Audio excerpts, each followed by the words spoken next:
तलाक दूंगी लेकिन मेरी भी एक शर्त है। जब मैं रात को घर पहुंचा तो मेरी पत्नी ने खाना लगाया। मैंने उसका हाथ अपने हाथों में लिया और कहा, मुझे तुमसे कुछ ज़रूरी बात करनी है। वो शांत बैठकर खाना खा रही थी। उसकी आंखों में कुछ दर्द सा साफ नज़र आ रहा था। अचानक मुझे नहीं पता कैसे कहूँ, मगर मुझे उसे बात बतानी थी। मैंने बड़ी शांति से कहा, मुझे तलाक चाहिए। लगा जैसे उसे मेरी शब्द से कुछ फ़र्क ही नहीं पड़ा, बल्कि उसने मुझे पूछा, क्यों तलाक चाहिए। मैंने उससे सवालों को अनसुना किया तो उससे गुस्सा आ गया। उसने चम्मच उठा के फेंक दिया और ज़ोर से चिल्लाई, तुम इंसान नहीं हो। उस रात हमने एक दूसरे से बात नहीं की। वो रो रही थी।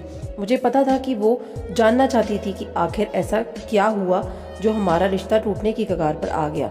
मेरे लिए उसके सवालों का जवाब दिवाना नामुमकिन था। मैं अब किसी और से, प्रिया नाम था उसका, प्यार करने लगा हूँ। अब मुझे उससे प्यार नहीं रहा। मैंने उसे उसके बरसों के प्यार की सज़ा दी थी। भरे मन से मैंने तलाक के पेपर तैयार किए। उसमें लिखा था कि वह पूरा घर, कार और कंपनी के 30% से शेयर ले सकती है इस तलाक के बदले में। लेकिन उसने उन पेपर्स को देखा और उनके टुकड़े टुकड़े कर दिए। वो औरत जिसने मेरा साथ जीवन के 10 साल बिताया था, वो आज मेरे लिए अनजान हो चुकी थी।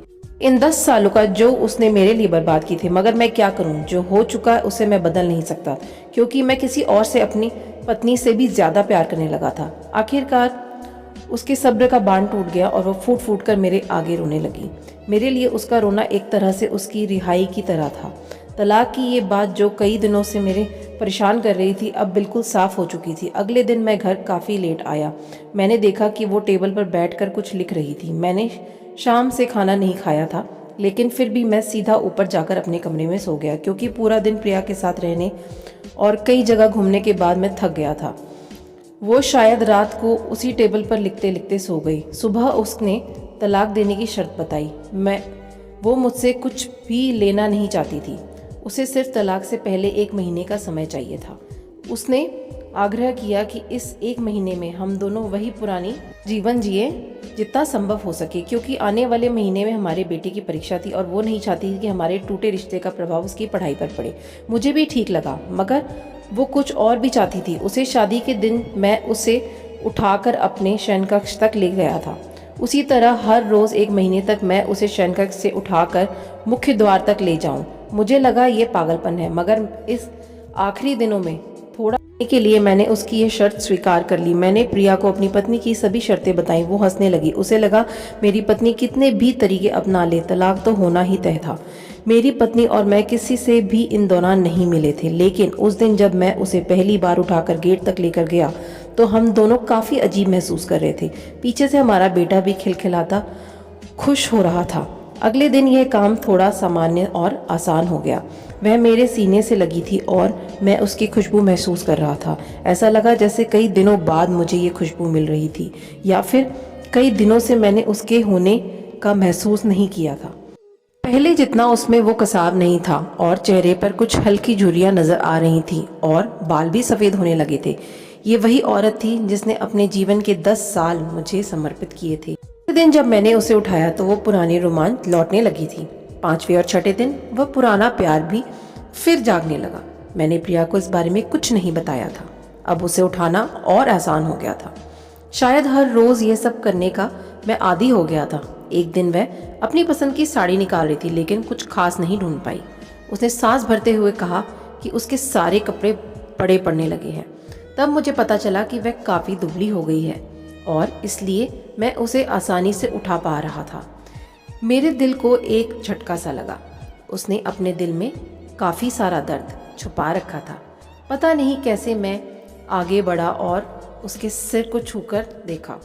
अचानक हमारा बेटा आया और बोला, पापा ये तो मम्मा को उठाकर बाहर ले जाने का समय हो गया है। उसके लिए अपने पापा द्वारा मम्मा को इस तरह उठाकर ले जाते हुए देखना जीवन का भिन्न हिस्सा बन गया था। मेरी बीवी ने हमारे बच्चे को बुलाया और जोर से उसे गले लगा लिया। मैंने अपना चेहरा दूसरी तरफ कर लिया। मुझे लगा कहीं मैं अपना निर्णय न बदल लूं। मैंने अपनी पत्नी को रोज की तरह उठाया और बेडरूम से सिटिंग रूम होते हुए हॉल तक लाया। उसने प्यार से अपनी दोनों हाथ मेरे गर्दन के आसपास रख दिए। मैंने उसे जोर से पकड़ रखा था, बिल्कुल हमारी सुहागरात की तरह, मगर उसका इतना कम वजन मुझे परेशान कर रहा था। महीने की आखिरी दिन जब मैंने उसे उठाया तो मेरे लिए एकदम भी चल पाना मुश्किल हो रहा था। हमारा बेटा स्कूल जा चुका था। मैं अपनी कार से ऑफिस गया और कार के से कूद कर बाहर आ गया बिना कार को लॉक किए। मुझे डर था कि अब एक पल भी देरी मेरा इरादा बदल देगी। मैं ऊपर गया, प्रिया ने दरवाज़ा खोला और मैंने उससे कहा, सॉरी प्रिया, अब मैं अपनी पत्नी से तलाक नहीं लेना चाहता। उसने मुझे देखा और मेरे सिर पर हाथ फेर कर कहा, तुम्हें बुखार तो नहीं है? मैंने उसका हाथ हटाया और कहा, सॉरी प्रिया, अब मुझे अपनी पत्नी से तलाक नहीं चाहिए। हमारी शादीशुदा ज़िंदगी शायद हम दोनों के ध्यान ना देने की वजह से बेरंगीन हो गई थी, लेकिन इसका मतलब ये कतई नहीं कि हम एक दूसरे से प्यार नहीं करते। अब मुझे एहसास हुआ कि जिस दिन से मैं उसे शादी करके अपने घर लाया था, उस दिन से जीवन के आखिरी दिन तक मुझे उसका साथ निभाना था। प्रिया के होश उड़ गए। उसने मुझे एक जोर का चांटा जड़ दिया मेरे मुंह पर। वह रोने लगी और दरवाज़ा अंदर से बंद कर लिया। मैं सीढ़ियों से नीचे उतरा और आकर अपनी कार में बैठ गया। आगे एक फूल वाले की दुकान पर रुका और अपनी प्यारी पत्नी के लिए एक सुंदर सा गुलदस्ता बनवाया। दुकानदार ने पूछा कि इस पर क्या लिखना है। मैंने मुस्कुराते हुए कहा कि मैं तुम्हें जीवन के आखिरी दिन तक यूं ही उठाते रहूँगा, मेरी अर्धांगिनी। उस शाम जब मैं घर आया, हाथों में गुलदस्ता लिए, मेरे चेहरे पर एक नई मुस्कान थी। मैं ऊपर अपने कमरे की तरफ भाग कर गया, लेकिन तब तक वह मुझे छोड़कर इस दुनिया से जा चुकी थी, हमेशा के लिए।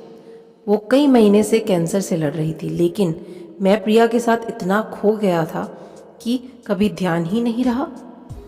उसे पता था कि वह जल्द ही मुझे छोड़कर जाने वाली है, इसीलिए वह मुझे और मेरे बेटे के रिश्ते को टूटने से बचाना चाहती थी। मैं नीच उससे तलाक लेना चाहता था, लेकिन फिर भी उसने मुझे अपने बच्चे की नज़रों में एक प्यारा पति और पिता बना दिया। जीवन की छोटी छोटी बातें रिश्तों में बहुत महत्व रखती हैं। बड़ा घर, बड़ी गाड़ी और बैंक बैलेंस ये खुशियों का हिस्सा ज़रूर बन सकते हैं, मगर अपनों के बिना इनकी कोई कीमत नहीं। आशा करती हूँ आपको ये कहानी अच्छी लगी होगी। चैनल को सब्सक्राइब करिएगा। धन्यवाद।